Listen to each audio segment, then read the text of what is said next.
साक्षात् परब्रह्म तस्मै श्री गुरवे नमः। श्री विभूषितकरानवनीरदाभार पीताम्बराधरुणबिम्बफलाधरोष्ठात् पूर्णेन्दु सुन्दरमुखारविन्दनेत्रात् कृष्णात् परं किमपि तत्त्वमहं जाने। श्रुतिस्मृतिपुराणानामालयं करुणालयं नमामि भगवत्पादं शङ्करं लोकशङ्करम्। विवेकाने जाने सुगणितसमाजाटिकविले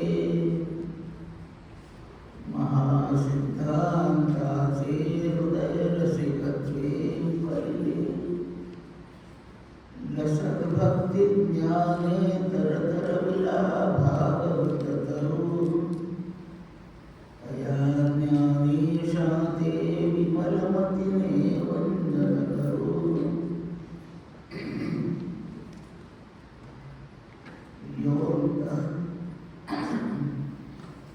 योऽन्तः प्रविश्य मम वाचमिमां प्रसुप्तां सजीव यत्यखिलशक्तिधरस्वधाम्नाम्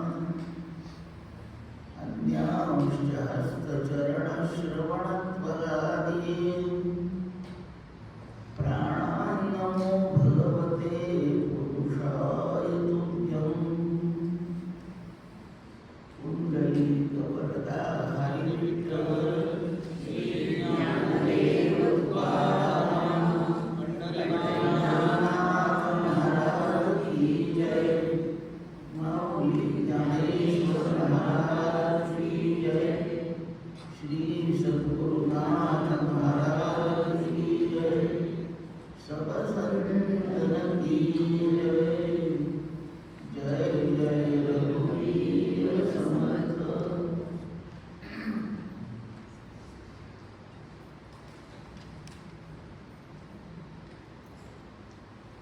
भगवान पांडुरंगाच्या श्रीचरणी वंदन। परमपूज्य डॉक्टर काकांना नमस्कार। सकल स्थानीय देवतांना वंदन। सकल सत्पुरुषांना वंदन। आपणा सर्वांना सप्रेम अभिवादन आणि अभ्यास वर्गातील विवेचनाला प्रारंभ।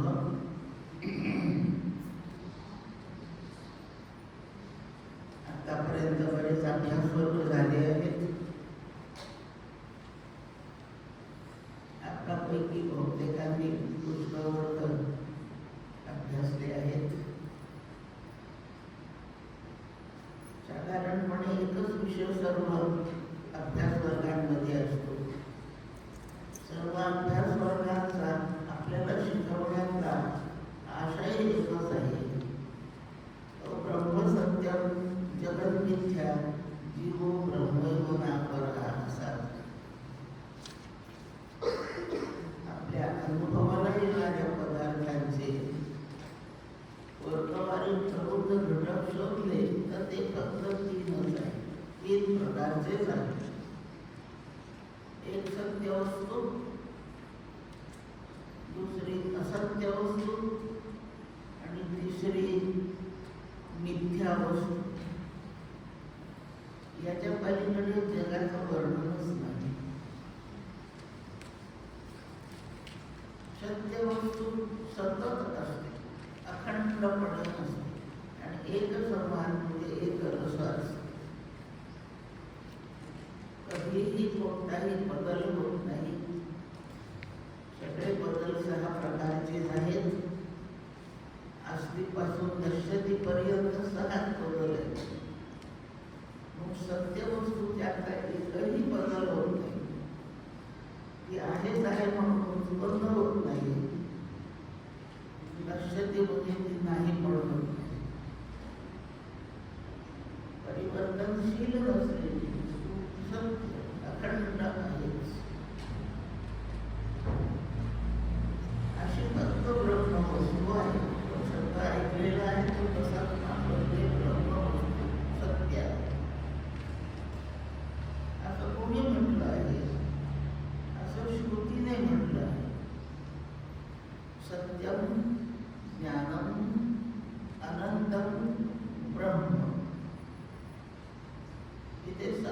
अखंड सत्तावान सत्य न बदलणारी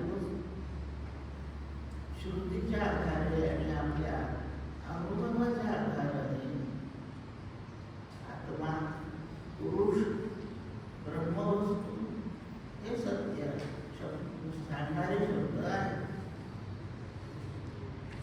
आपण आपल्या रूपाने बदलत नाही, देहाने बदलतो.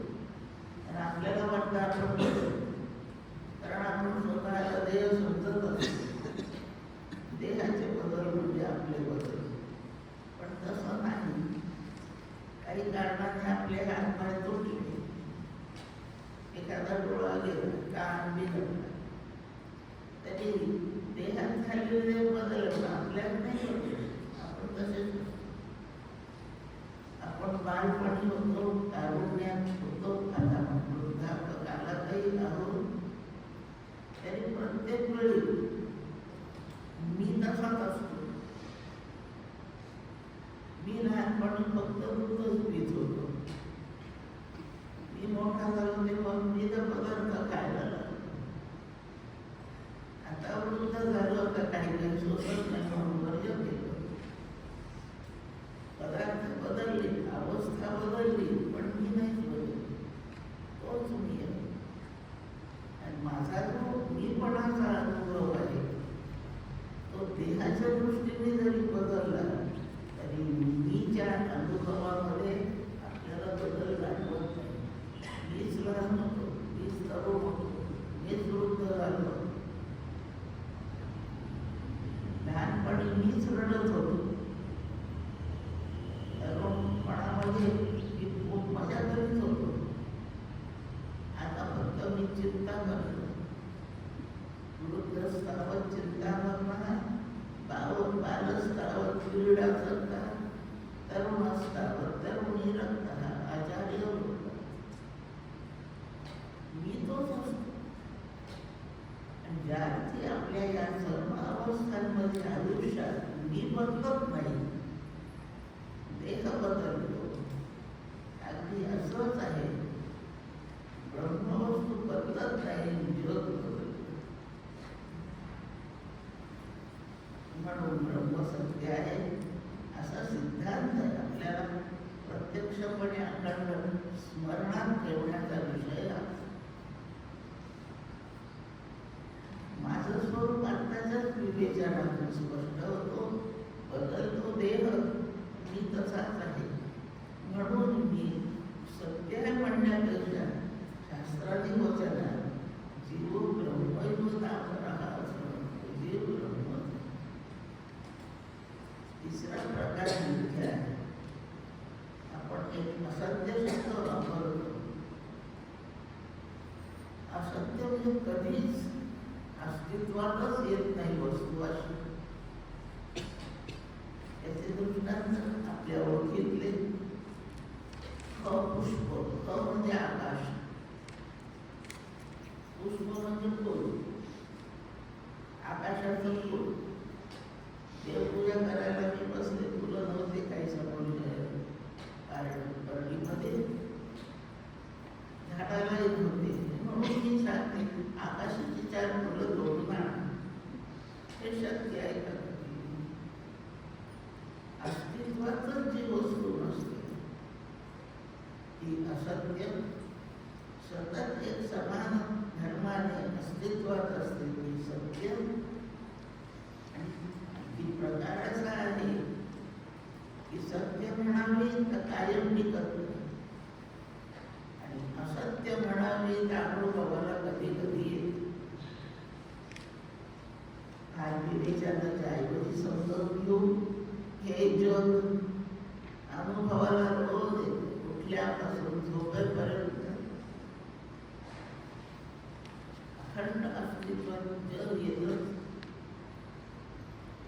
हिरवे, पिवळे, पांढरे, निळे रंग दिसतात, माणसं दिसतात, पशु दिसतात, घरदार बांधलेले दिसतात, नद्या, समुद्र दिसतात. सारं जग दिसतं, म्हणजे अनुभवाला येतं. पण हे सतत नसतं. केव्हा केव्हा नसतं,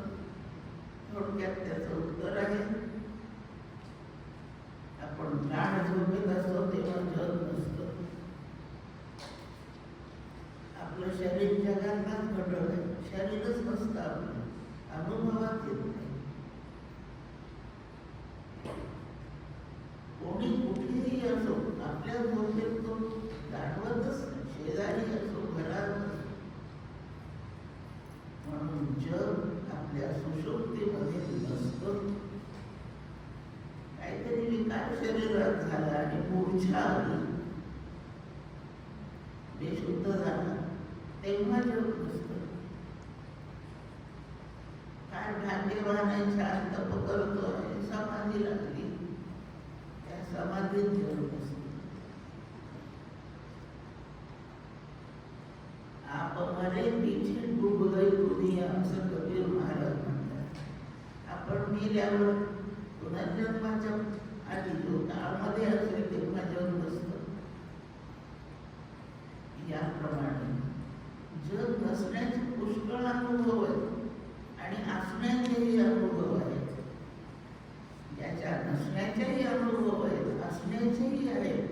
कधी कधी नसतं, कधी कधी असतं. अशा धर्माच्या पदार्थांना मिथ्या म्हणतात. प्रत्यक्ष नसून भासतात त्याला मिथ्या म्हणतात. उदाहरणार्थ स्वप्नामध्ये दिसणारे डोंगर नद्या प्रत्यक्षात नाही पण अनुभवाला येतात, म्हणून स्वप्नातले पदार्थ मिथ्या आहेत. हे जग कधी आहे कधी नाही या अर्थाने पाहिलं तर हे मिथ्या आहे. म्हणून असणाऱ्या पदार्थांचे प्रकार तीन, अनुभवाला येणाऱ्या पदार्थांचे प्रकार तीन. सत्य, मिथ्या,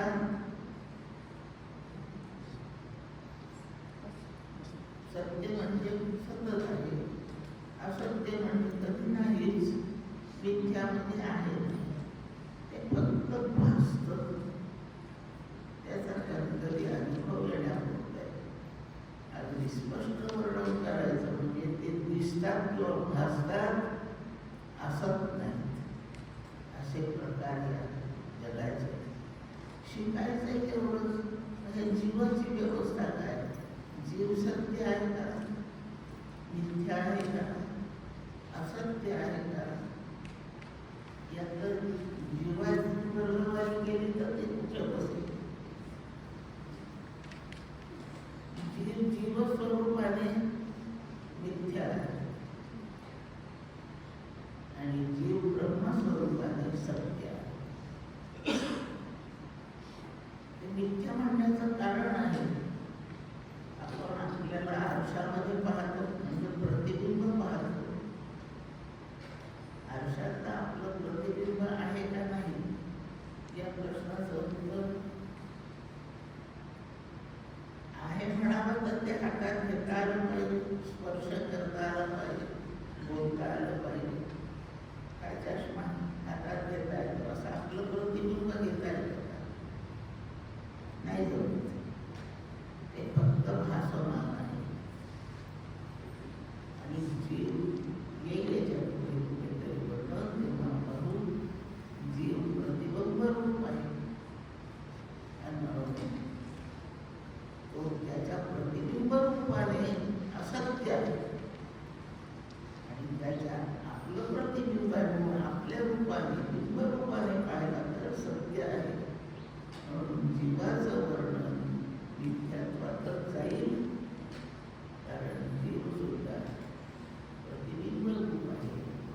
म्हणून तो मिथ्या आहे. मिथ्या वस्तू अधिष्ठान रूपाने सत्य असते. वर्णन करताना आचार्य जीवा ब्रह्म, दुसरं तो काही नाही. एवढं संपूर्ण शिक्षण देण्यासाठी संपूर्ण तत्वज्ञान, अद्वैत तत्वज्ञान फक्त यासाठीच प्रतिज्ञाबद्ध झालेला आहे. आतापर्यंत बरेच ग्रंथ आपण शिकलो आहोत. निर्वाण षटक, निर्वाण दशक, अष्टांग स्तोत्र आणि बाकीचे वेदांत पण सर्व स्तोत्र एवढं शिकवण्यासाठी आहे. त्या सर्व अभ्यास वर्गातून हे सगळे शब्द या प्रकारचं विवेचन आपण अनेक वेळा ऐकलंय. आपलं वर्णन आपण आता तत्वज्ञानी, ज्ञानी, वेदांती झालो का, झालो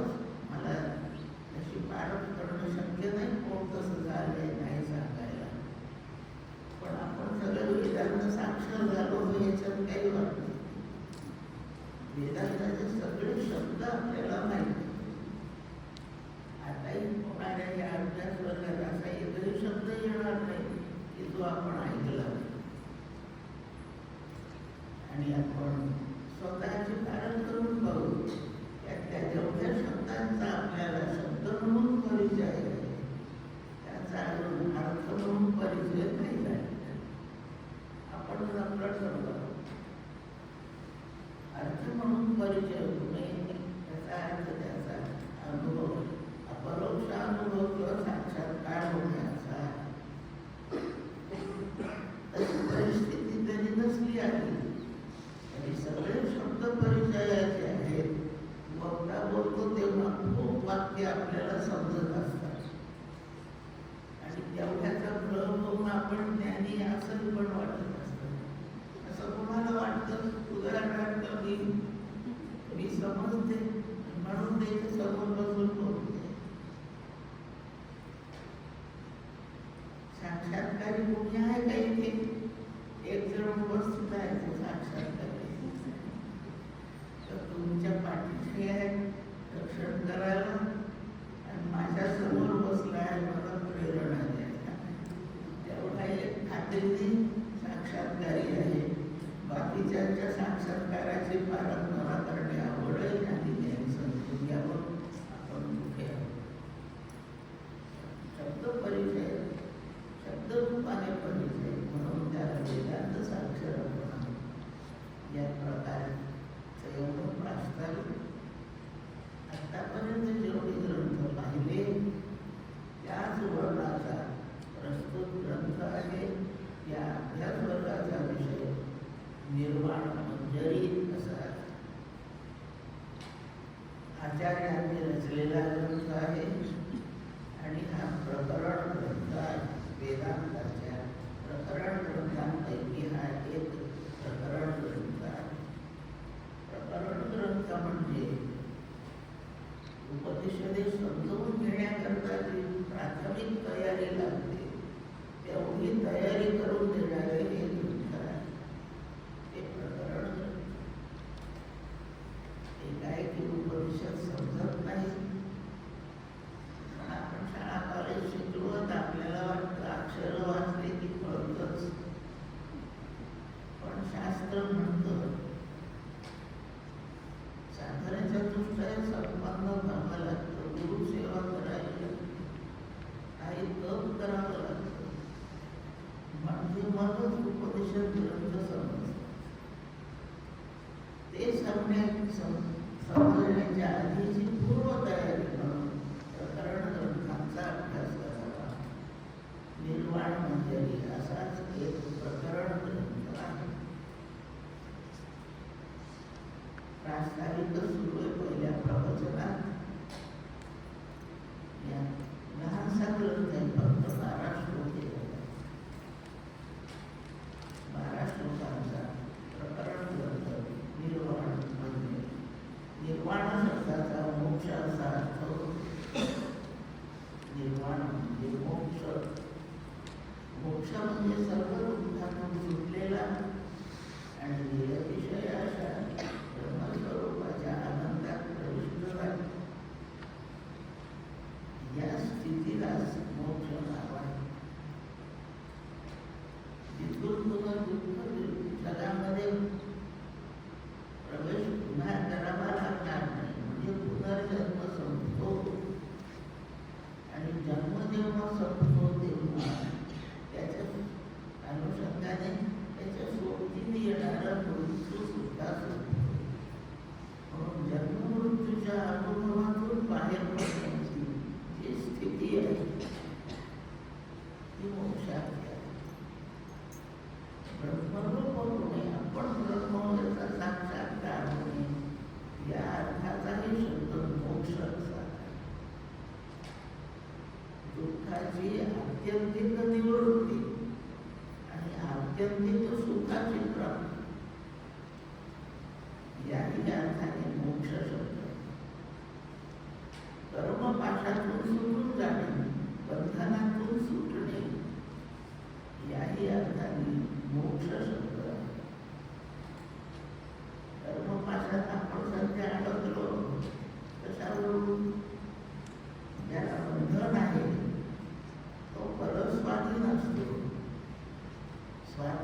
नाही, म्हणून अनुभव दुःखाचा आहे. आपण मग त्या पाशाने कसे बांधलो आहोत. जेव्हा आपल्याला काही सुख हवं वाटतंय तेव्हा ते मिळत नाही. दुःख कधीच नको वाटतंय पण ते अनेकदा मिळत नाही. दुःख टाळण्याची आणि इच्छेप्रमाणे सुखाच्या प्राप्तीची आपल्याला स्वतंत्रता नाही. मला कधीच मरावं वाटत नाही, पण तो येणार आहे मृत्यू. आजारी पडावं असं कधीच वाटत नाही, पण आजारी होतो. आपली कोणतीच वस्तू हरवत नाही असं वाटतं, पण अनेकदा पुष्कळ वस्तू हरवतात. त्या हरवू नये असंही आपल्याला स्वातंत्र्य नाही. आपण मरू नये हेही नाही, आजारी पडू नये हेही नाही. कशाचंच स्वातंत्र्य नाही. स्वातंत्र्य नसताना हे इतकं काय मिळतं आपल्याला. परीक्षेत पास होतो, पुत्ररत्न घरात जन्मतो, आपल्या मालकीचे घर बांधले जातात, नोकरी मिळते, हे सगळं हे तर मिळतंय. आपल्या प्रयत्नाने, आपल्या वर्तमान प्रयत्नाने नाही मिळत. ते पूर्वकर्माचं फल आणि आपण पूर्वकर्माच्या बंधनाने बांधलेले असतो. याप्रमाणे कर्मबंधनातून सुटणं याची धडपड करावी लागते आणि कर्मबंधनातून सुटून जाणे असं जे स्वातंत्र्य आहे त्याला मोक्ष असतो. त्याच अर्थाने निर्वाण शब्द आहे. दुसरा शब्द मंजरी आहे. सगळ्यांना माहिती आहे शब्द मंजरी. तुळशीला मंजरी येतात म्हणजे काय? तुळशीच्या झाडाची ठराविक वाढ झाली म्हणजे त्याला काही बारीक बारीक फुलांचे तुरे येतात. त्या तुऱ्याला मंजरी असं नाव. पुष्कळ झाडांना मंजरी येतात. वृक्षाची पुरेशी वाढ झाल्यावर तो वृक्ष पुष्प धारण करतो. त्यातली काही पुष्पे बारीक असतात आणि अशा बारीक फुलांचा एक गुच्छ तुला घोष तयार होतो. त्याचं नाव मंजरी आहे. निर्वाण मंजरी शब्दाचा अर्थ काय होतो? तुळस मंजरी म्हणजे तुळशीच्या झाडाचा फुलांचा तुरा. तुळस निर्वाण मंजरी म्हणजे काय? निर्वाण नावाच्या झाडाचा फुलांचा तुरा असा नाही होत. तुळस मंजरी व्याकरणाच्या दृष्टीने षष्ठी तत्पुरुष समास आहे आणि निर्वाण मंजरी याच्यामध्ये कर्मधारय समास आहे. कर्मधारय समासातले दोन्ही शब्द एकरूपच एकच वस्तू सांगतात आणि षष्ठी तत्पुरुष समासामध्ये दोन शब्द वेगळे असतात.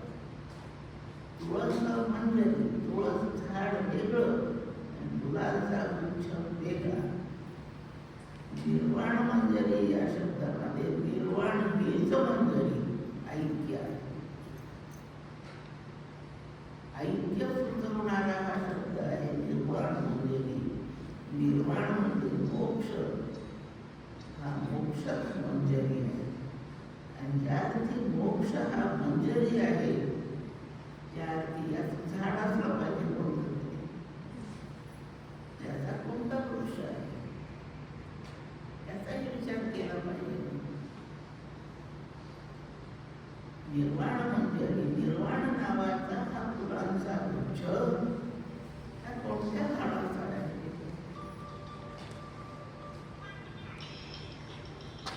भक्तीचा विचार असेल तर 9 प्रकारच्या भक्तीमध्ये 8 भक्ती वृक्ष आहे आणि शेवटचा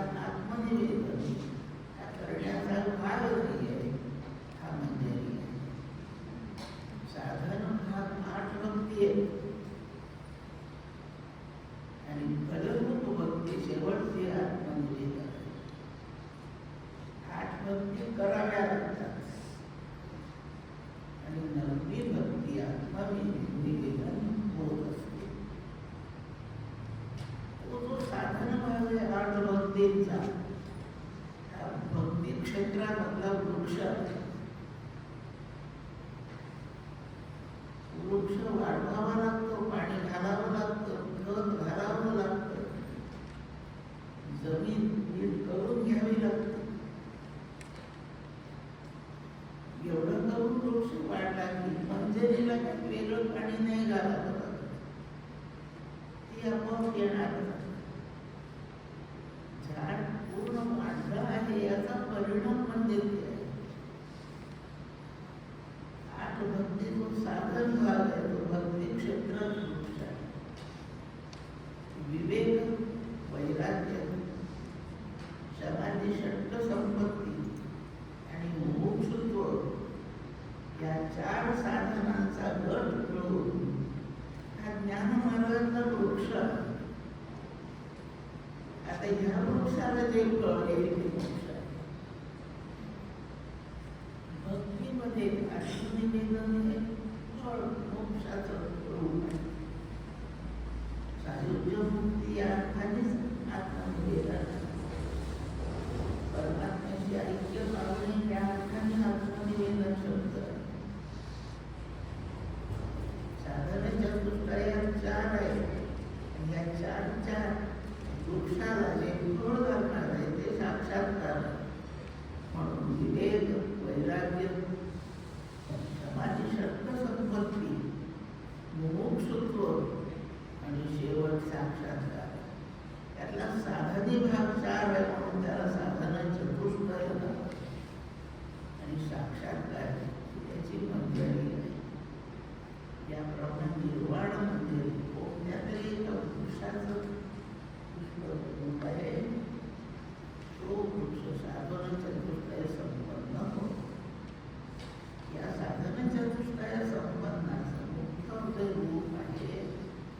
त्यात कर्माचा फल नाही, जवळजवळ नाही. मग कशाचा फल आहे त्याच्यात? तो फक्त चिंतनाचा, विचाराचा. आणि त्या ठिकाणी विचाराचा फळ येतो तेव्हा साधारणपणे त्याला तप म्हटलं. साधन चतुष्टय संपन्न होते हे तपच आहे. आणि तो सगळा विचार श्रम प्राप्त करणे, एखादं लाडू प्राप्त करणे, पुस्तक प्राप्त करणे अशा अर्थाने श्रम प्राप्त करणे. हे चिंतनाच्या तपाने आपली एक मानसिकता, आपलं व्यक्तिमत्व तयार होतं. अशी हातात देण्याघेण्याची वस्तू म्हणून समाधी नाही. विवेक ही तशी वस्तू नाही. हे कोणतेच तसे नाही. विवेक, वैराग्य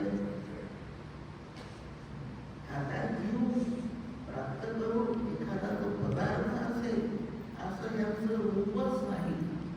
या सर्वांचं रूप कर्मरूप नाही. कर्माने मिळण्यासारखं ते नाही. ते मिळण्यासाठी फक्त चिंतनच आहे. एवढं सगळं करायला एका शिस्तीने बांधून घ्यावं लागतं. या शिस्तीचं नाव तप असतं. हे चिंतनरूप तप करणे म्हणजे साधन चतुष्टय संपन्न होणे. त्या तपरूप पुरुषाला मोक्ष साक्षात्कार हे फळ मिळतं. विवेक पासून मुमुक्षुत्वापर्यंत हा तपवृक्ष आहे. आणि त्याचा फळ साक्षात्कार, साक्षात्कारात मोक्षार्थाचा, निर्वाण अर्थाचा शब्द. या निर्वाण मंजरीचं विवेचन हा प्रकरण करणार आहे. थोडक्यात काय, या कर्मरूप प्रपंचाने त्रासलेल्या मनाला आता सुखाची तळमळ लागली आहे. ते सुख विषयाच्या द्वारे दुःखातच जमा होतं. म्हणून आनंदच पाहिजे आपल्याला. अशी सगळ्यांची तळमळ. पण तळमळीचं समाधान अजून होत नाही म्हणजे कुठेतरी कमी पडतंय आपलं चिंतन. ते चिंतन शिकवण्यासाठी काय ग्रंथ समर्पित आहे. निर्वाण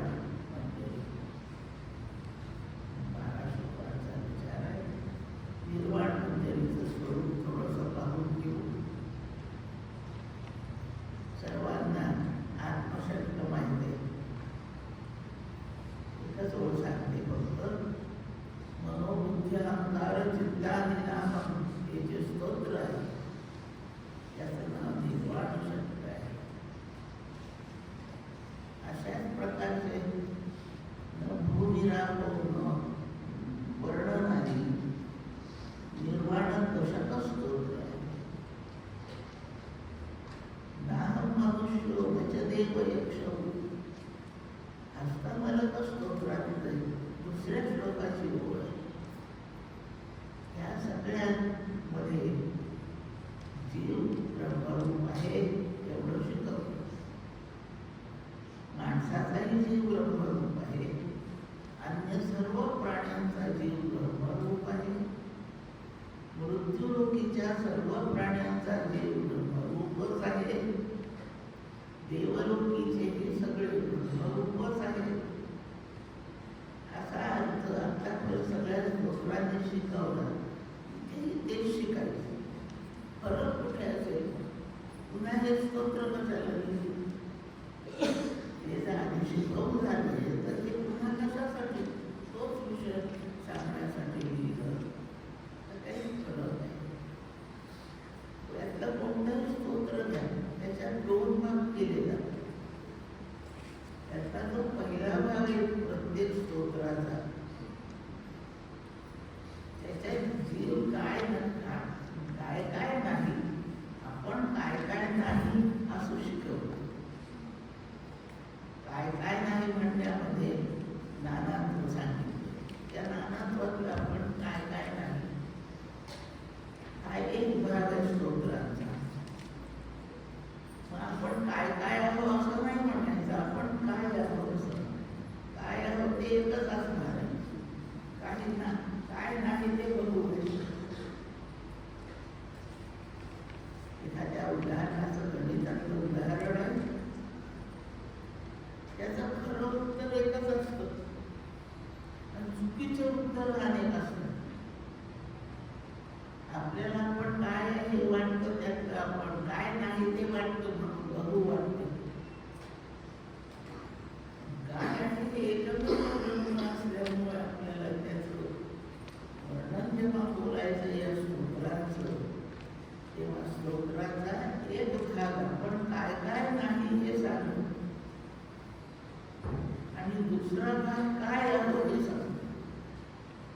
काय आहो उत्तर एकच येणार आणि काय काय नाही मध्ये खूप उत्तर येणार. थोडक्यात पहिली जो म्हटली षटकामधली मनोबुद्धी अहंकार नाही आणि काय असं वर्णन शिवोहम एवढंच आहे. नाहीची आधी भरपूर आहे. जग नानात्वाने नटलंय. यातल्या आपल्याला अंतर्बाह्य जगामध्ये फार घटक आहे आणि त्यातले कधी कधी आपल्याला आवडते आहे असं वाटतं. जेव्हा छान दिसतंय मला दिसण्याची शक्ती आहे, तेव्हा आपलं वर्णन हे डोळस आहे. वर्णन काय मी डोळस आहे. दिसत नसतं तेव्हा मी आंधळा म्हणजे मी आंधळा आहे असं वाटतं, डोळस आहे असं वाटतं, बहिरा आहे असं वाटतं, शहाणा आहे असं वाटतं, हुशार आहे वाटतं. तुम्ही खूप शहाणे आहे, हुशार आहोत, आम्ही काय आपले मठ्ठ आहे असं वाटतं, खूप आहे असं वाटतं. काय काय नाही हे जे वाटतंय यातलं आपण काहीच नाही. म्हणजे अजून आपल्याला वाटत नाही ते आचार्य सांगतायत तू शिवस्वरूप आहेस. ते स्तोत्रांचा बराचसा भाग काय नाही शिकवण्यासाठी आहे. आणि नुसतं नाही नाही म्हटलं तर वाटायला लागेल मी काहीच नाही का, मी हुशारही नाही पठ्ठही नाही मग मी नाहीच का, मी हात नाही मी पाय नाही मग मी नाहीच का. सगळ्याला जर मी नाही नाही केलं तर मग मी आहे कशावर काय आहे, मी नाहीच का. म्हणून स्तोत्रांचा बराचसा भाग आपण काय आहोत हे सांगण्यासाठी. सगळे स्तोत्र एवढं सांगतात तरी निर्वाण मंजुरीचा फरक कुठे आहे. या स्तोत्राचा विषय असा आहे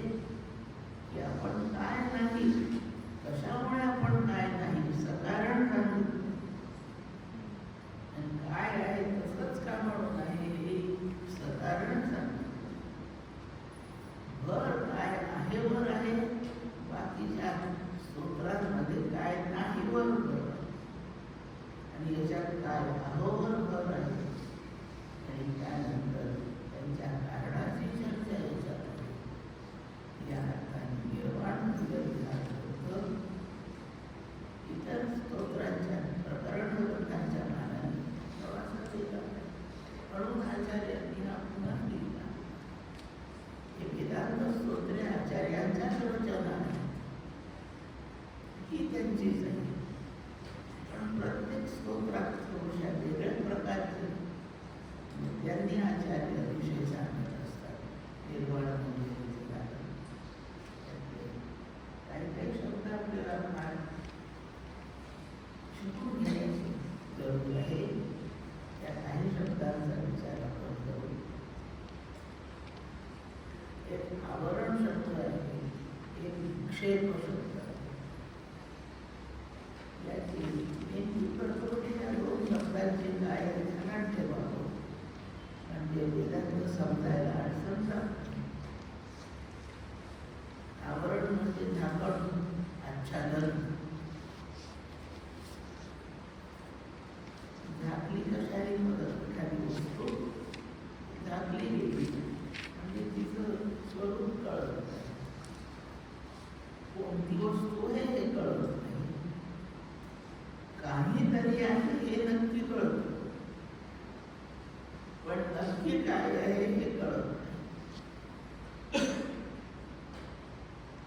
झाकण्यासाठी वेगळी वस्तू लागते, तिला झाकायची ती एक लागते. असे दोन पदार्थ म्हणा, दोन वस्तू असल्या म्हणजे झाकण्याची क्रिया होते. टेबल, त्याच्यावर एक चादर टाकली आहे, टेबल झाकलेली आहे,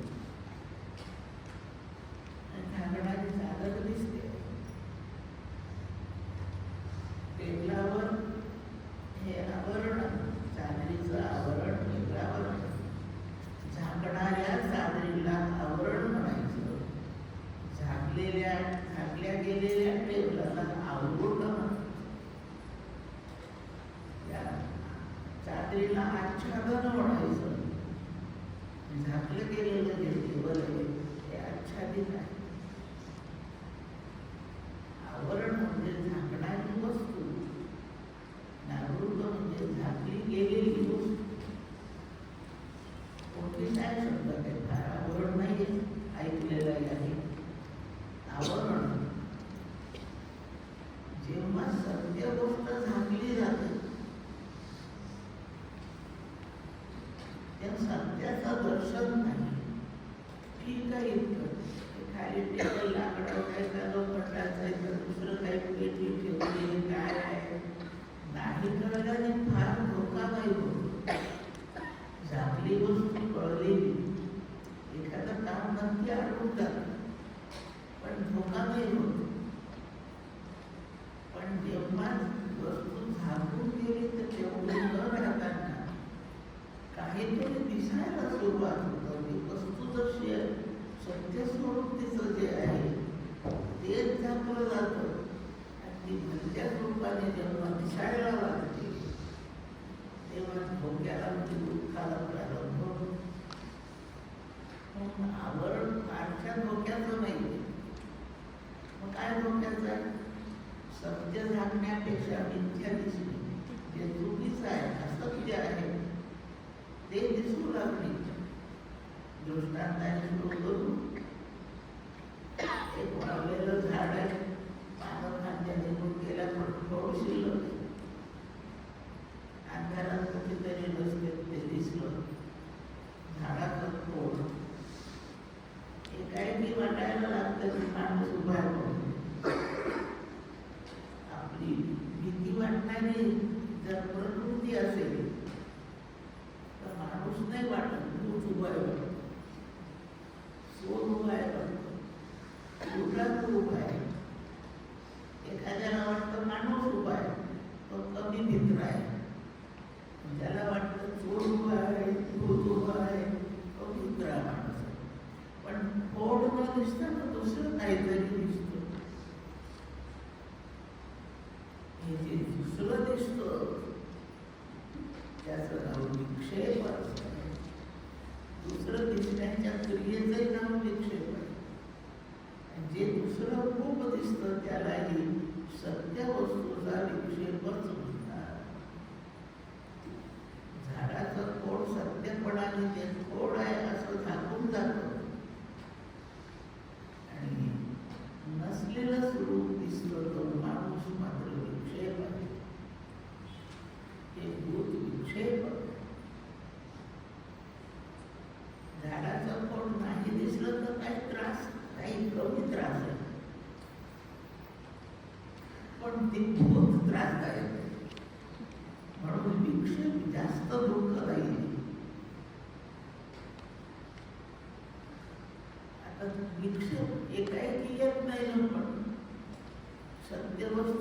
चांगल्या केली, भलतंच दर्शन घडतही पण नाही.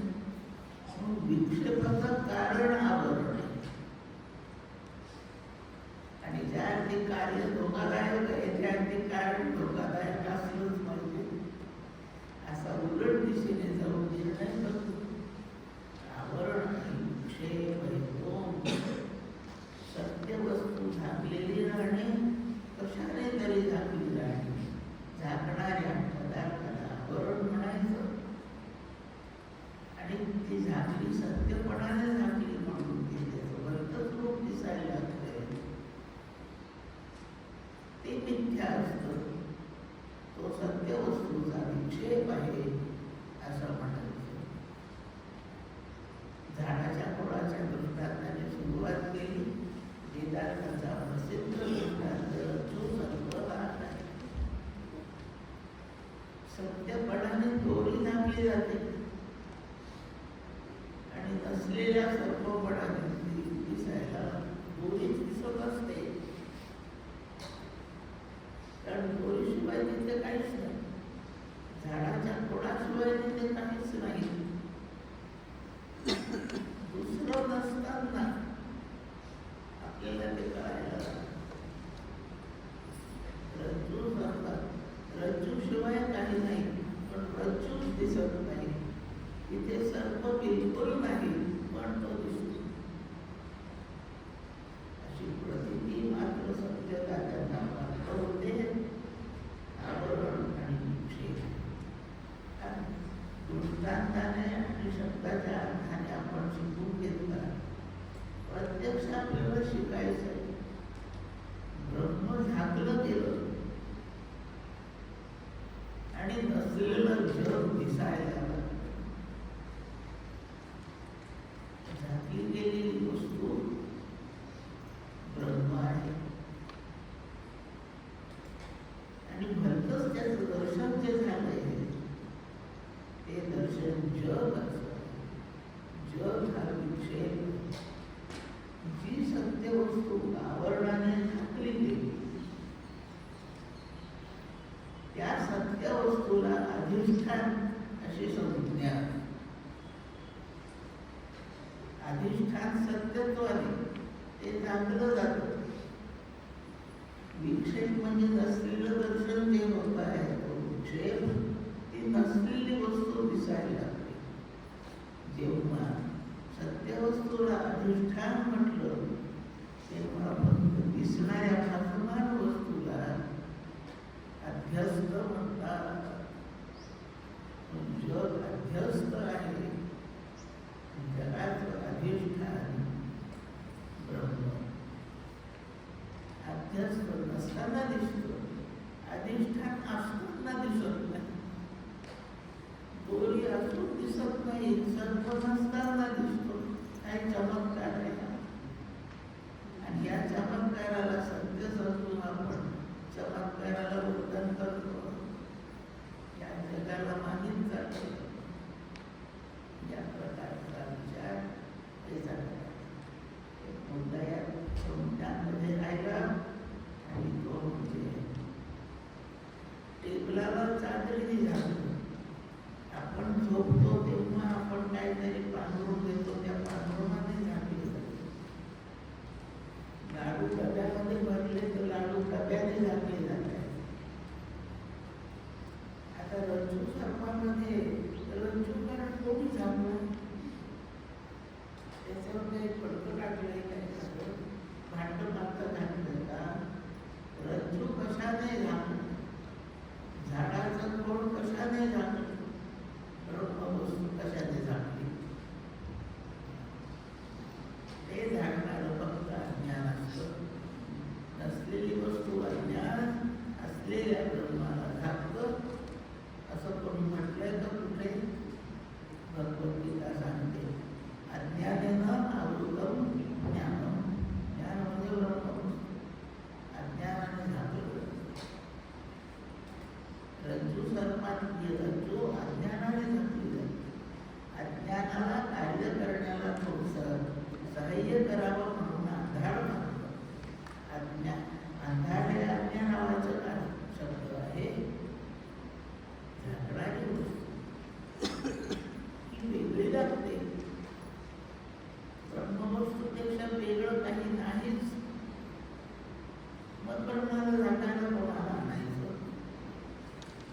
त्याच्याविषयी अज्ञान हे ब्रह्मवस्तूला लागतं आणि विक्षेप रूपाने जग दिसायला आपण विक्षेप सत्ता सत्यविद्याच्या वेळेला सांगितलं तेच अखंडात्माया वस्तूला अस्तित्ववाचक शब्द सत्ता आहे. निर्माण न होता जी वस्तू असते तिच्या आचरणेपणाला सत्ता म्हणायची आणि निर्माण होऊन जी असते तिच्या अस्तित्वाला तिच्या आहेपणाला अस्तित्व म्हणायचं. पुन्हा म्हणते निर्माण न होता जी असतेच तिच्या आहेपणाला सत्ता म्हणतात. निर्माण होऊन जी असते तिच्या आहेपणाला अस्तित्व म्हणतात. निर्माण न होता आहेपणा जो आहे तो अविनाशी आहे आणि निर्माण होऊन जो आहेपणा येतो तो विनाशी आहे. आणि म्हणून निर्माण झालेल्या वस्तूचा आहेपणा हा विकार म्हणून अस्तित्व सहा विकारांपैकी पहिला विकार. कारण ज्याच्या आहेपणाचा नाहीपणा होतो. भाजी आणली घरात आणले बटाटे वांगी ते निर्माण झाले आणि म्हणून ते संपतात. वांग बटाटे मुळा कांदा लिंब आंबे निर्माण होऊन असतात म्हणून काही काळ असतात तर नाहीपणा चाललेला. म्हणून आंब्याचा आहेपणा विकार आहे कार्य आहे. असं ब्रह्म निर्माण न झाल्या कारणाने ते कधी नाही होत नाही. जे नाही होत नाही त्या आहेपणाला सत्ता नाव आहे. अस्तित्व आंब्या कांद्याचं वांग्याचं जे अस्तित्व आहे ते केव्हा तरी नाहीपणात जातं. म्हणून तो आहेपणा विकार आहे. विकारात लोप असलेल्या आहेपणाला अस्तित्व नाही. कार्याच्या अस्तित्वाला कार्याच्या आहेपणाला अस्तित्व म्हणायचं आणि कारणाच्या आहेपणाला सत्ता म्हणायचं. या जगाचा विचार जर केला जग हा विकार हा फक्त वर्तमान आहे म्हणून जगाचं अस्तित्व नाही म्हणत. आपले शरीर निर्माण झाले म्हणून याचा समय संपता लय उत्पत्ती स्थिती आणि लय यातली जी स्थिती आहे उत्पत्तीला जोडून ती स्थिती आहे म्हणून यातली स्थिती ही अवस्था. स्थिती नाही म्हणत जात नाही तेव्हा स्थिती म्हणतात. जागृती स्वप्न सुषुप्ती या अवस्था आहेत क्षमता तुर्या मनी या स्थिती आहेत. या प्राप्त झाल्या की त्या स्थितीत माणूस अवस्थेत राहतो म्हणून त्या स्थिती आहे. पहिल्या तीन अवस्था बाल्य तारुण्य वार्धक्य या अवस्था आहेत. स्थिती बंद ब्रह्म वाचत आहे ब्रह्माला असते. हेही शब्द लक्षात ठेवायचे. सत्ता प्रकार तीन आहेत. या अस्तित्वाच्या विचारामध्ये अस्तित्व तीन प्रकारचा अनुभवाला येतो. ब्रह्माचं अस्तित्व सत्तावाचक झालं गेला विचार त्याचा त्याच्या आहेपणाला त्याच्या सत्तेला पारमार्थिक सत्ता असं नाव आहे. दुसरी प्रातिभासिक सत्ता स्वप्न पडतो. सर्वांना कधी ना कधी स्वप्न पडलेलं आहे अनुभव आहे. स्वप्नात सगळं असं जग दिसतं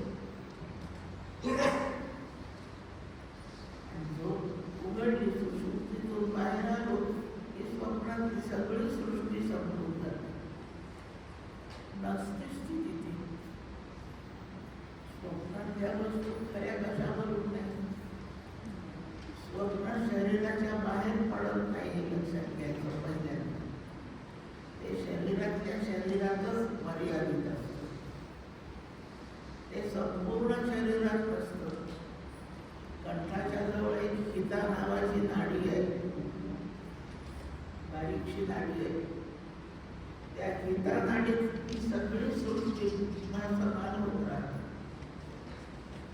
मग स्वप्न फार लहान झालेलं आहे, मुळात शरीराच्या बाहेर नाही, शरीरच जगाच्या मनाने किती लहान आहे. त्यात संपूर्ण शरीरभर स्वप्न पडत नाही, ते कंठाच्या जवळ पडत. कंठाच्या विस्तारभराचं क्षेत्र मोठं आहे, तेवढ्यावरही नाही, त्यात एक लहान नाडी हिता नाव आहे. आणि स्वप्नात हिमालय दिसतो की नाही सांगा, समुद्र दिसतो का नाही सांगा, जंगल दिसतात की नाही सांगा. त्या एवढ्याशा जागेमध्ये हिमालयासारखे मोठमोठाले पदार्थ जे दिसतात, ते तेवढ्यात पाहू शकतात का सांगा, नाही. म्हणजे प्रत्यक्षात हिमालय नाहीच आहे स्वप्नात.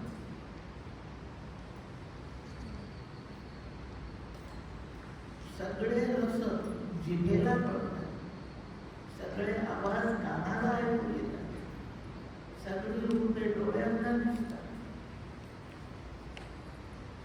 सुषुप्तीमध्ये स्वप्नामध्ये यातले कोणीच कार्यक्षम नाही, कारण तिथे स्थूल देहच नाही. आणि हे सगळ्याच तिथे होतं, हे नसताना रूपे दिसतात, रसाची चव कळते. सगळे अनुभव स्वप्नात येतात. म्हणून स्वप्नातले पदार्थ खरे नाही, जगात बाहेर नाही. आणि किती वेळ पडतो स्वप्न. आपण कुठून तिकीट काढलं, काशीला गेलो, रिझर्वेशन 3 महिने आधी केलं, 3 महिने. प्रवास केला 2 दिवस, ते 2 दिवस. काशी एवढी यात्रा केली, महिनाभर राहिलो. इतका संपूर्ण कालावधी 4-5 महिन्यांचा स्वप्नात दिसतोय, पण स्वप्न काही सेकंद पडतो. लक्षात ठेवा, त्याचं शास्त्रीय संशोधन झालं. स्वप्न पडतं कुठे, किती वेळ पडतो, त्यात काय काय दिसतं, हा सगळा अभ्यास झालेला आहे. ठिकाण आणि कंठाच्या स्थूल शरीरात आहे, तिथे स्वप्न फार अल्प काळ असतो. हा 4-6 महिन्याचा कालावधी तेवढ्यात जाणवतं. या जगामधली ही सृष्टी ही मर्त्य लोकांच्या वेगाने चालते, दृश्य सृष्टी. आणि स्वप्न मानस वेगाने चालतं, योग्याच्या वेगाने चालतं. आणि म्हणून अत्यंत अल्प काळामध्ये इतकं मोठं सरळ करून असं हे स्वप्न. जाग आल्यावर त्यातलं काही उरत नाही, म्हणून अल्प काळ प्रतिती मात्र आहे. त्या आधी त्याला अस्तित्व आहे, ते अस्तित्व त्याचं त्या प्रकारचं खरं नसलेलं जाणवणे, असं जे अस्तित्व, त्याची सत्ता म्हणजे आहेपणा प्रातिभाषिक आहे, फक्त दिसाय पुरता, भासाय पुरता असलेपणा. आता आपण हे जे रोज पाहतो, आज झोपलो उद्या उठलो असं दिसतो. झोपून उद्या जगात काय फरक झालेला आपल्याला दिसत. आपल्यात सुद्धा आपण रोज आपल्याला तेच आहे असं वाटतं. आपण मोठे होतो ते आपल्याला फारसं लक्षात येत. रोज तसंच तर आहे असं, पण प्रत्येक गोष्टी बदल होतो, सूक्ष्म बदल होत होतो. आणि कालची वस्तू आज जशीच्या तशी आहे असं वाटायला लागतं. म्हणून ह्या जगातला जे अनुभवाचे पदार्थ आहेत, यांचा आहेपणा जरा स्वप्नातल्या पदार्थांपेक्षा दीर्घकालीन आहे, जास्त वेळ. भौतिक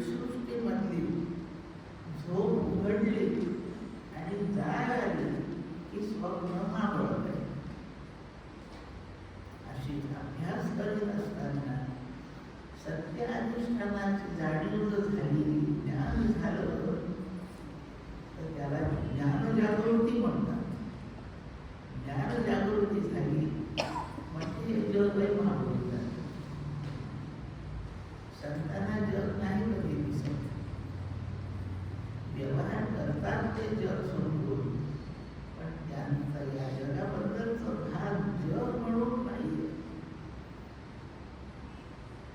ज्यांना आपल्याला कालच्या जन्मच काय हवंय असं दीर्घकालीन ज्यांचं आहे पण जाणवतं, ज्ञान जागृती आली, जगाचंही आहे पण आपल्याला जाणवेनासं होतं. म्हणून जगाची सत्ता सुद्धा एक प्रकारे प्रातिभासिकच आहे, पण दीर्घकालीन प्रातिभासिक आहे. स्वप्नाची सत्ता अल्पकालीन प्रातिभासिक आहे. म्हणून प्रातिभासिक सत्तेचे दोन भागच केले, अल्पकालीन असणेपणा आणि त्याला तुलनेने दीर्घकालीन असणेपणा. तुलनेने अधिक काल जे असणेपण आहे त्याच्या सत्तेला व्यावहारिक सत्ता आहे, एक नाव. मुख्य सत्ता दोन, पारमार्थिक आणि प्रातिभासिक. प्रातिभासिकचे कालावधीवर अवलंबून असलेले दोन प्रकार, व्यावहारिक सत्ता आणि प्रातिभासिक मध्ये स्वप्न सत्ता. म्हणून ह्या जगाला शहाणे लोक स्वप्न असे म्हणतात. जगाला स्वप्न म्हणतात, शहाणे लोक जगाला खरं नाही म्हणतात. एक ओळ सांगते याच्याबद्दल, विश्व ना चाहले खरंच नाही. स्वप्नातले पदार्थ कधी झालेच नाही, तसं विश्व ना झाले आणि ते तुला भासले, त्याला तू सत्य म्हणतोय. ज्ञानी लोक तुझं भासणे पण जे तू मानतोय ते अमान्य का? आपल्याला प्रातिभासिक सत्ता रूप असलेल्या जगातून बाहेर पडायचं आहे आणि ब्रह्माच्या पारमार्थिक सत्तेत प्रविष्ट व्हायचं आहे. इतका आनंद भंगणार नाही.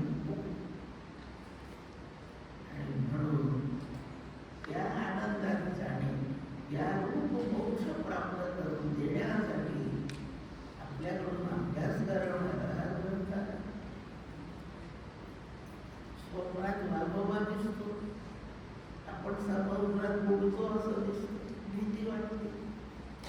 या भीतीतून दूर होण्यासाठी काय उपाय? स्वप्नात वाघ मागे लागला, आपण समुद्रात बुडतो म्हणून ओरडतो, रडतो. या दुःखातून बाहेर पडायचा उपाय कोणता आहे? बंधू म्हणून वाघ मागायचा का?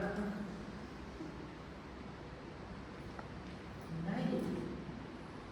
जाग येणे एवढाच उपाय आहे. लक्षात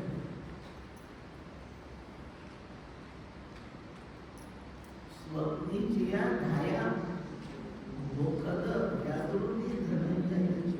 जागे होणे एवढाच त्याच्यावरचा औषध विचार आहे. स्वप्नात रोग झाले, औषध जाग येणे. भीती वाटली, जाग येणे. वाघ दिसला, त्याला मारण्यासाठी जाग येणे. स्वप्नाच्या भीती करता, दुःखा करता उपाय जाग येणे एवढा आहे. तसा ह्या जगात आपण जे काही 60-200 वर्ष जगू, या दुःखातून बाहेर पडण्याचा उपाय तिथे जसा जाग आणि ज्ञान शब्द. म्हणून आपल्याला सर्व दुःखातून मोकळं व्हायचं असेल तर ज्ञान जागृती येणे एवढा उपाय आहे. पण ज्ञानी व्हायचं. आणि ज्ञान म्हणजे आपल्याला एक ज्ञानच आहे. हे पुरुष आहेत का काय काय, हा खांब आहे, त्याला उस्मिकारचा दाट आहे, हा माहीत आहे. ज्ञानच तर आहे माझं. की मिथ्या वस्तूंच्या ज्ञानाला ज्ञान म्हणत नाही, सत्य वस्तूंच्या ज्ञानालाच फक्त ज्ञान शब्द आहे. बाकी मिथ्या वस्तूंच्या ज्ञानाला काय अर्थ आहे?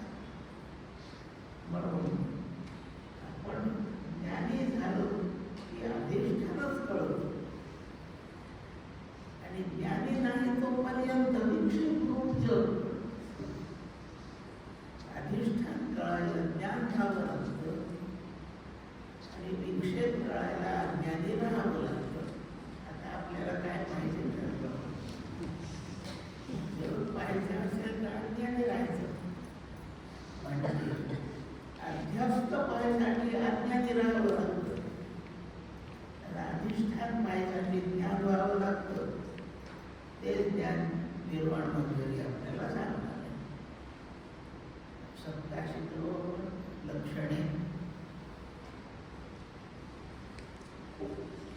आपण कोणत्या स्वरूपाचे आहोत, आपलं नक्की स्वरूप काय, आपण काय कोण आहोत हे सांगण्यासाठी त्या ग्रंथाचा विषय हा वापरला गेला आहे.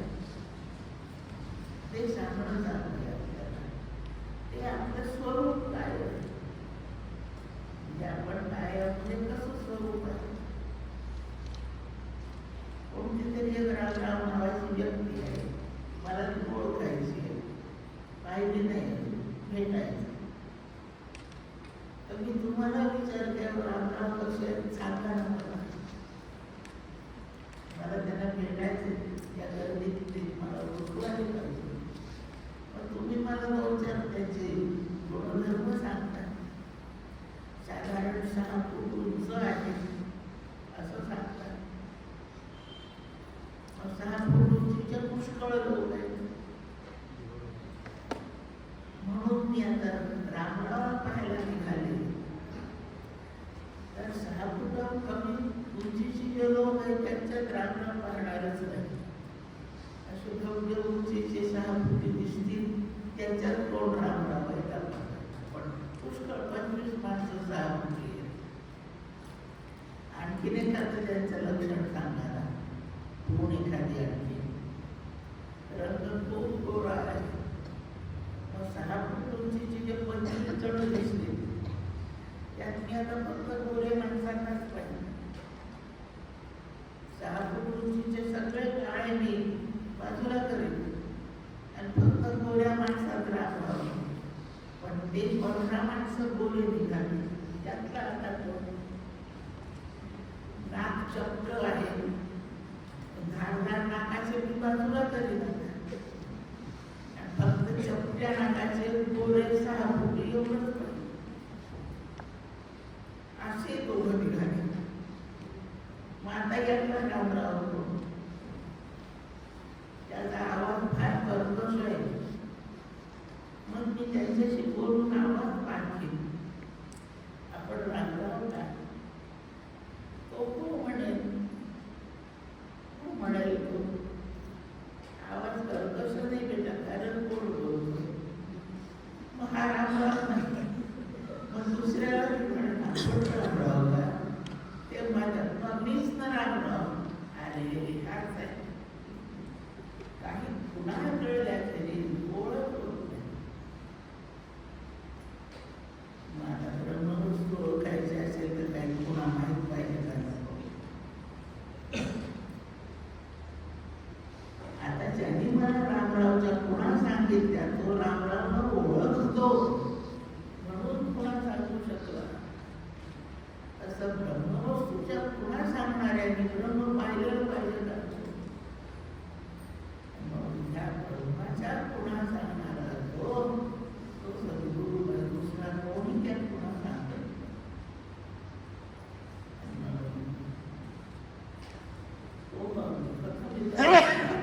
या सगळ्या प्रश्नाच्या पुन्हा ओळखण्यासाठी सद्गुरूला शरण जावं आणि त्या गुणाच्या आधाराने वस्तू पारखून घ्यावी. ब्रह्माला पद्धतीनंच गुणा सांगितल्या आहेत ओळखण्याच्या. एक पुंसक, दुसरी चित्त आणि तिसरी आनंद. उपनिषद ओळखतं ब्रह्माला, ऋषी ओळखतात. त्यांनी सांगितलेल्या गुणा सच्चिदानंद अशा आहेत. सच्चिदानंद हे 3 लक्षण पुन्हा एकत्र असलेलं उपनिषदात असं वचन नाही. त्याच्यातलं वचन आहे सत्यम ज्ञानम अनंतम ब्रह्म. मग हे आनंद कुठून आलं. उपनिषदाला अन्य वचन आनंद ब्रह्म आहे हे असे वचनही पुष्कळ आहेत. आणि मुख्य लक्षणे सांगणाऱ्या वचनामध्ये सत्य ज्ञान आनंद 3च लक्षणे. आनंद कशाच्या आधाराने आलं. आनंदाच्या आधाराने. विनाशी वस्तू दुःखदायी आहे आणि अविनाशी वस्तूच आनंददायी आहे.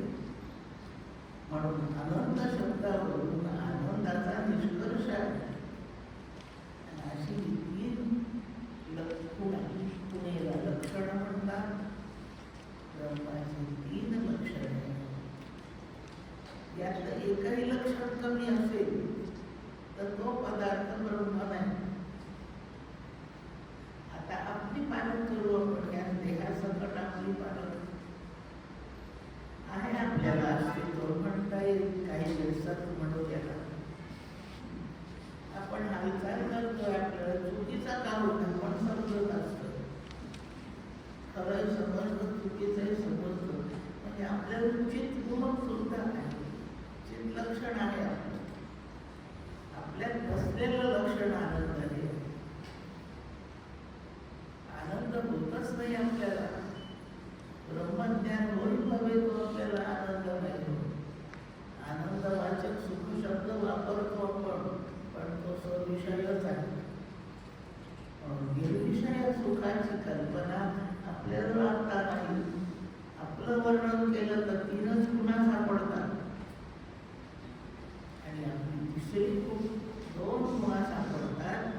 तिसरी खूण आपल्याला मिळवण्यासाठी अभ्यास करावा लागतो. गुरुच्या पायाशी बसतो तेव्हा आनंद लक्षण. ही तीन लक्षणे एकही कमी असलं तर तो पदार्थ ब्रह्म नाही. ही त्याची स्वरूप लक्षणे आहे. माणसाची लक्षणे काळा आहे, जन्मापासून मृत्यूपर्यंत तो काळाच आहे. ठेवणा आहे, मरेपर्यंत ठेवणाच आहे. लठ्ठ आहे, मरेपर्यंत लठ्ठ लागतो. पण कोण रामराव कोण आहे, कोण आहे या गर्दी नाही बसले, कोण आहे त्यांचे रामराव, तो लाल शर्ट घातलेला रामराव. आता मी काय लक्षात ठेवलं, रामराव ओळखायचा म्हणजे त्यांची लाल शर्ट घातला तो असं नाही होत. रामराव लाल शर्ट घालून आत्ता बसला, एक तासाने त्याचा शर्ट निळा होतो. आत्ता ओळखायपुरती लाल शर्टची खूण झाली, पण ही कायम स्वरूपी नाही. कायम स्वरूपी जे लक्षण खूण नसते त्याला तटस्थ लक्षण नाव. ब्रह्माचं तटस्थ लक्षण आहे, तो जगाचा निर्माता आहे, त्याचं तटस्थ लक्षण आहे. जग नेहमी नाही, पण तो जगाचा करता नेहमी नाही. तो ईश्वर रूपाने नेहमी नाही पदार्थ, सत्ता रूपाने नेहमी आहे. म्हणून सच्चिदानंदत्व स्वरूप लक्षणे कायम स्वरूपी जगाचा निर्माता असणे हे काही वेळापुरतं आहे. म्हणून ईश्वरत्व वा जगाचा करता हे त्याचं तटस्थ लक्षण. अशी लक्षणे ही सुद्धा संज्ञा वा परिभाषा आपल्याला माहीत आहे. लक्षणे, सत्ता, आणखी आचार्य आपल्याला सांगताय.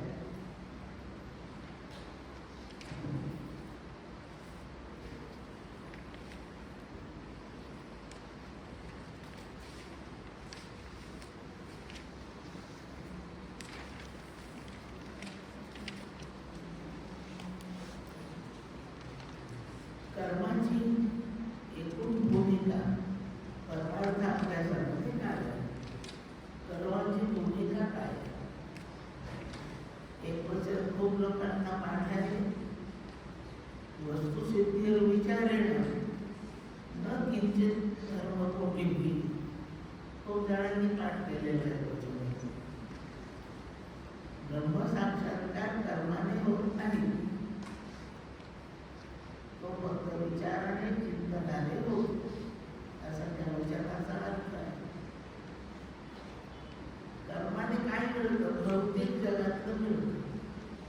नाशिवंत वस्तूची प्राप्ती कर्माने होते. अविनाशी वस्तू पदार्थ ब्रह्मवस्तूची तिची प्राप्ती कर्माने नाही. कर्माच्या प्राप्त करून देण्याच्या क्षमता मर्यादितच आहे. विनाशी वस्तूची प्राप्ती कर्माने होते, अविनाशीची नाही. कर्म हे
जग जर भावरूप असतं तर कर्म केलं असतं.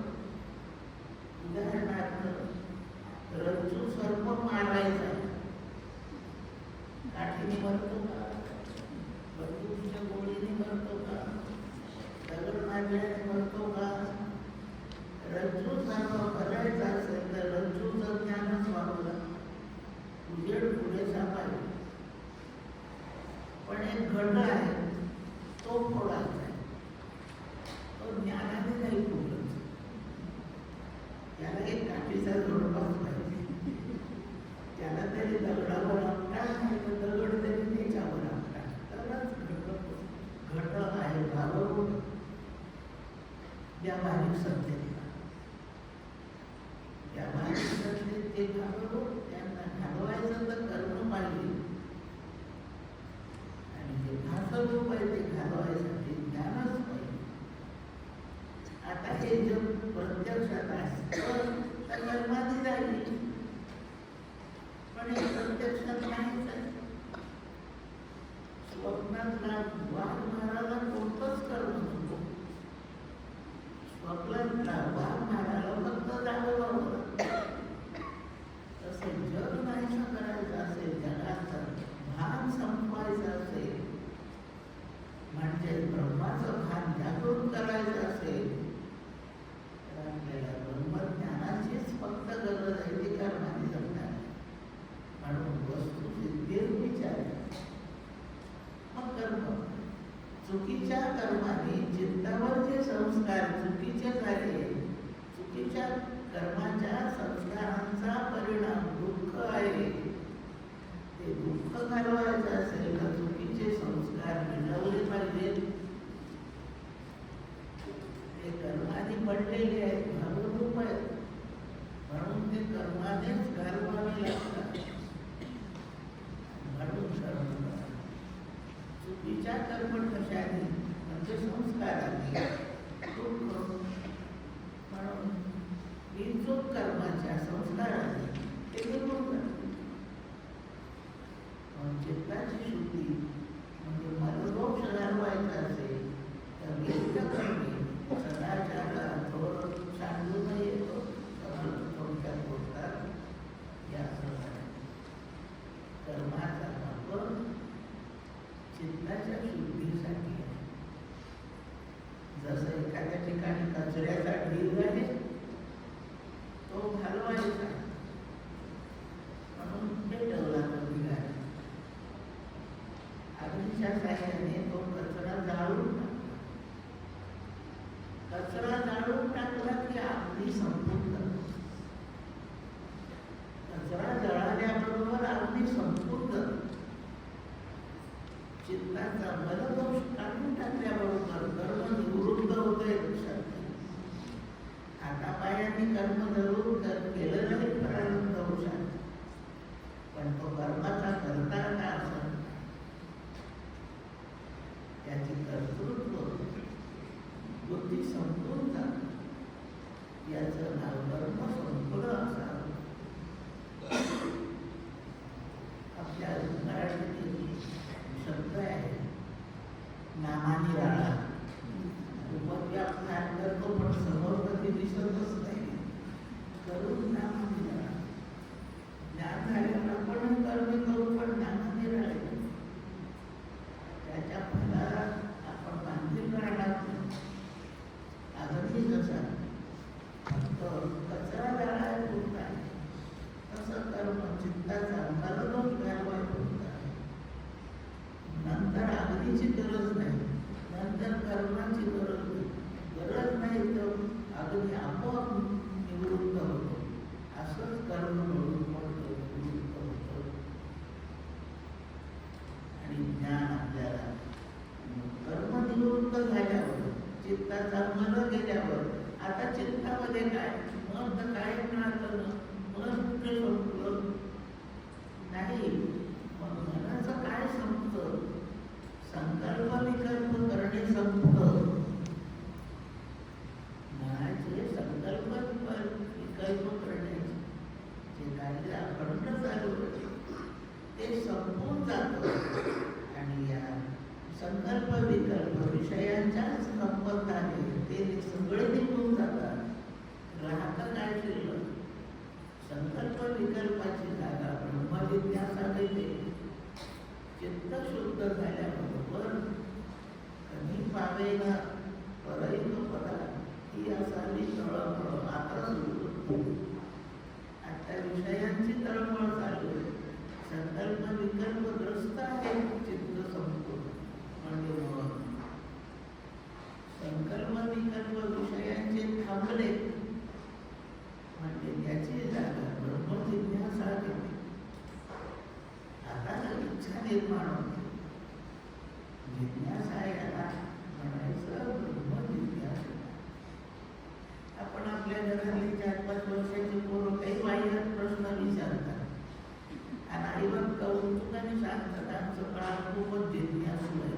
जिज्ञासू नाही, प्रत्येक प्रश्न विचारेल तर त्याच्या तोंडात तोंड मारावे असं करू नको. जिज्ञासा फक्त ब्रह्मजिज्ञासा. त्या पोराने विचारावं आई मला कृष्ण दाखवतो. तू कृष्ण कृष्ण म्हणते ना, मला कृष्ण दाखव. हा प्रश्न विचारला तर त्या बाळाला विचारावं. ब्रह्मजिज्ञासा म्हणजे जिज्ञासा. खूप त्रास होतोय मला याच्यातून सुटायचं. असं तळमळीने वाटणे म्हणजे मुमुक्षा. मुमुक्षुत्व जिज्ञासा हे स्पष्ट होतात, जागृत होतात आणि विषयांचे संकल्प विकल्प बंद होतात. एवढ्याच पातळीपर्यंत त्याला प्रतिष्ठा आहे. इथून पुढे काही कर्म नाही. 5 मिनिट थांबू. विहित कर्माचरण करावं लागतं. चित्त शुद्ध झालं म्हणजे एक भ्रांती कमी व्हायला लागते. आपल्याला पारिभाषिक शब्द भ्रांती सुद्धा शिकून घ्यायचा. माहीत आहे, ऐकलेला शब्द आहे भ्रांती. 3च क्षेत्रात भ्रांती काम करते. 3च प्रकारची भ्रांती. पहिल्या प्रथम आपल्याला की देह आहे असं वाटतं. वाटतच ना. मी गोरा आहे, मी काळा आहे, मी लाकडा आहे, मी हुशार आहे, मी मोठा आहे, मी शिक्षक आहे, मी कमिशनर आहे, मी मंत्री आहे, मी कोणाची बायको आहे, मी कोणाचा नवरा आहे. हे जे वाटत राहतं हे सगळे देहविशेष आहेत. हे देहाचेच वर्ण आणि वाटतच राहतं. आता मी शिक्षिकाच होते. निवृत्त होऊन खूप वर्ष झाले. तेव्हा विचारलं तुम्ही काही व्यवसाय करता का? हो, मी शिक्षिका आहे असं म्हणतो. खूप बरं वाटायचं मी काही आहे सांगताना. आता निवृत्त झाल्यावर ते नाही म्हणायला बरं नाही वाटत. मला आहे म्हणायलाच आवडतं. नाही म्हणा नाही आवडत. आता तर कोणी विचारलं तर मी सांगते आहे ते बोललं पाहिजे. मी सेवानिवृत्त शिक्षिका आहे. वर्णनाचं हे देहाचंच वर्णन. काय आहे हे देहाचंच वर्णन आपण केलं. काय नाही हेही देहाचंच वर्णन.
माझ्यामध्ये आहे.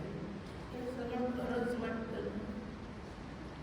व्यवहार काही हे खरं आहे, त्याला खरं नाही समजलं तर फारच साधनच करता येणार नाही. व्यवहार काही सत्यच वाटतं. हे सत्य नसताना सत्य वाटते, हे चुकीचं ज्ञान आहे. म्हणून त्याला जगत सत्यत्व भ्रांती असं नाही.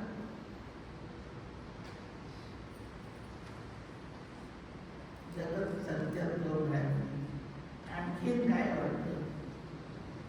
एवढ्या विचार कोणी अंतर्गत करून टाकली, खुर्च्या करून मांडल्या आणि त्यांनी मांडल्या तर पुढे येतो, माझ्याशिवाय दुसरा कोण मांडणार आहे? करताना भाजी कोणी केली, फारच छान झाली, ती लागली भाजी करणारा पुढे येतो, ती मी केली.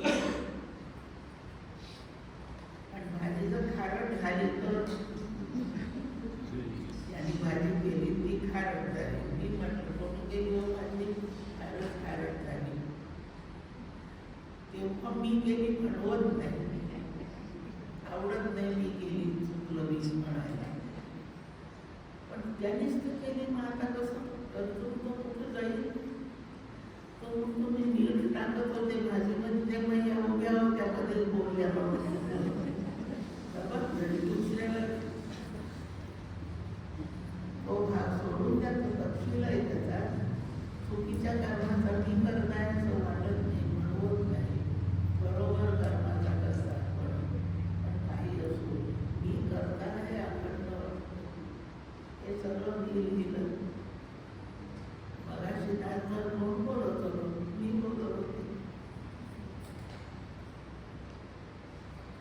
गावाला कोण चाललं, मी चालले. आता गावावरून कोण आलं, मी आलं. स्वतःला अखंड करता समजायचा आणि समजायला बरं वाटतं. वाटू द्यावं, मी करताय वाटू द्यावं, काही हरकत नाही. पण त्याचा पुढचा परिणाम वाईट आहे. केलं किती भोगावं, पुढचा परिणाम भोगण्याचा जर नसेल ना तर करतेपणा चांगलाच आहे. काय त्याच्यात बिघड? परिणाम पाहून आपण आपल्याला करता समजू नये. कारण जे जे कर्म केलं ते भोगावं लागतं. म्हणजे आपण मुक्ता होतो. कर्तृत्वाच्या पाठोपाठ असतो. आणि हे दोन्ही खरे. आपण आताही म्हणतो आपण तर दरिद्री असो, तर काय कारण आहे दारिद्र्याचं? मागच्या जन्मी मी दानच नसेल केलं, पण आता माझ्याकडे पैसा नाही. आपल्या कर्माचं फळ आहे, पैसा नाही असं आपण बोलताना बोलतो. आपले कोण वाटणं निघाले, त्यांना नोकऱ्या नाही मिळाल्या, आपला पाय फ्रॅक्चर झाला, असं काय झालं म्हणजे मीच कोणाचं वाईट केलं असेल म्हणून असं झालं. आपल्या करण्याला नेहमी चांगलं म्हणाला वाईट म्हणाला.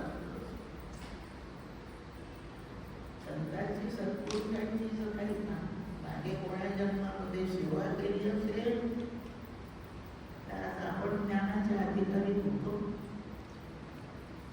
लहान वयापासून समजायला लागतो. परमार्थाचं सगळं अध्यात्मशास्त्राचं वाङ्मय कळायला, नाही तर ते डोक्यावरूनच जातात, डोक्यात नाही जात. पूर्व सत्पुरुषांची सेवा, देवद्वारी सेवा, सगुणाची उपासना हे केलेलं असलं की ज्ञानाचा अधिकारी हे फळ आहे त्या कर्माचे. हे नुसतं माया ब्रह्म काढल्याने काही कळत नाही. ब्रह्म बाजूला जातात, माया फक्त आपल्याला होती बाकी काही कळत नाही. हे इतकं करावं लागतं. सगळे चुकीचे म्हणा का दुरुस्त करा. कर्माचे आपण आपल्याला करता समजतो आणि त्याचं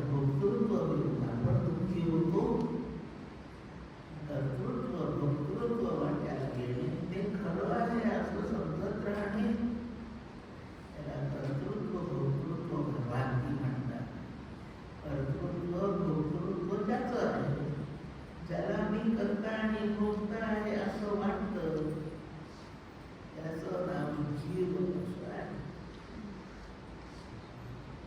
जीव म्हणजे कर्तृत्व भोक्तृत्व भ्रांती असलेला. तीनही भ्रांती त्याच्यात जवळ आहे. विशेष करून ही भ्रांती स्पष्ट असते जीवाच्या जवळ. तीनही भ्रांती चित्तशुद्धी झाल्यावर हळूहळू कमी होऊ लागतात. ब्रह्मजिज्ञासा तीव्र होऊ लागते. आता सत्कर्मे सुरू आहे म्हणून पुण्याच्या भरवशावर आणि मागील पुण्याच्या भरवशावर सत्संग घडतो. सत्संगात आपण पूर्णपणे परमार्थाच्यासाठी पात्र होतो. आणि ही पात्रता स्पष्ट झाली, प्रकट झाली म्हणजे त्यातीलच एखादा संत आपला सद्गुरू असतो. तो आपल्याला ब्रह्मबोध करून आपल्याला ब्रह्मसाक्षात्कार होतो. या साक्षात्काराच्या ठिकाणी आपण विनाशी नाही याची आपल्याला श्रद्धा, खात्री, विश्वास निर्माण होतो. आणि यानंतरचं जीवन प्रारब्धवशात या देहाचा प्रारब्ध असेल जीवनमुक्तीचं आयुष्य येतं. नाहीतरी नसेल तेवढं झालेली तयारी, जीवनमुक्त होऊन जगण्यापुरती तयारी कसली झाली याचा समय एखादा